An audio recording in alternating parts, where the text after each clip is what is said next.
যেদিকে চোখ পড়ে শুধু পাহাড়, দুই দিকের পাহাড়ে কিছু না থাকলেও অন্য দুই দিকে আছে বসতি।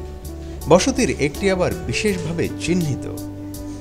মধ্যপ্রদেশের শহর গোয়ালিয়রে রেড লাইট এরিয়া তথা যৌনপল্লী। এমন একটি জায়গার মাঝে অবস্থিত বাংলাদেশ ভারত ম্যাচের ভেন্যু শ্রীমন্ত মাধভারাও ক্রিকেট স্টেডিয়াম। বাংলাদেশের ম্যাচ দিয়ে প্রথমবার আন্তর্জাতিক ক্রিকেট হবে এই স্টেডিয়ামে। প্রধান ফটক দিয়ে ঢুকতেই এমন আভাস পাওয়া গেল। আজ বৃহস্পতিবার মাঠে দেখা গেল বিশাল কর্মযজ্ঞ। কোথাও চলছে সৌন্দর্য বর্ধনের কাজ, আবার কোথাও বসানো হচ্ছে আনুষঙ্গিক জিনিসপত্র। বাইরে সংস্কারের কাজ চললেও স্টেডিয়ামের ভেতরের অবস্থা অত্যন্ত পরিপাটি। বোলার এন্ডের দুই পাশে বিল্ডিং আর অপর দুই পাশ খোলা আকাশের নিচে। আশপাশে সবই খালি, আর এ কারণে গরমের মাত্রাও অসহনীয়। আবহাওয়ার বার্তায় 34 ডিগ্রি সেলসিয়াস দেখালেও অনুভূত হচ্ছে 40-এরও বেশি।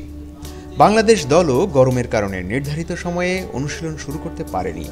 দুপুরে বাংলাদেশের অনুশীলন শুরুর আগে স্টেডিয়াম এলাকায় দেখা গেছে নিরাপত্তা বাহিনীর তোড়জোড়।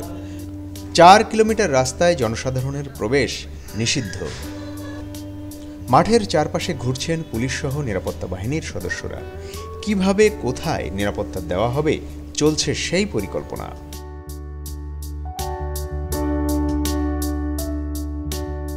বাংলাদেশের এই ম্যাচ ঘিরে আগেই হিন্দু মহাসভার হুমকি ছিল।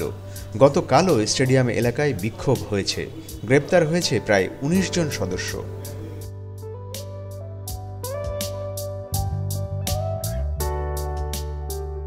রাইজিং মেডিকে নিরাপত্তার দায়িত্বে থাকা এক পুলিশ কর্মকর্তা জানিয়েছেন, স্টেডিয়াম সহ পুরো শহরে প্রায় 5000 পুলিশ সদস্য নিরাপত্তায় নিয়োজিত আছে। কেউ পাত্তাই পাবে না এখানে। এদিকে কানপুরে নিরাপত্তার শঙ্কা থাকায় বাংলাদেশ ভারত দুই দলের অবস্থান ছিল একই হোটেলে। তবে গোয়ালিয়রে এসে দুই দল আলাদা হয়ে যায়। ভারত উঠেছে তাজ উষা কিরণ নামে একটি রিসোর্টে, অন্যদিকে বাংলাদেশ দল উঠেছে রেডিসনে। আলাদা থাকলেও নিরাপত্তা বিঘ্নিত হবে না বলে জানিয়েছে গোয়ালিয়র পুলিশ।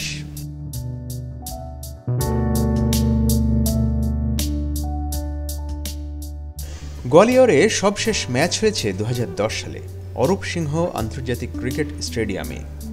14 বছর পর নতুন মাঠ শ্রীমন্ত মাধভারাও স্টেডিয়ামে ম্যাচ পেয়ে রোমাঞ্চিত গোয়ালিয়রের মানুষ।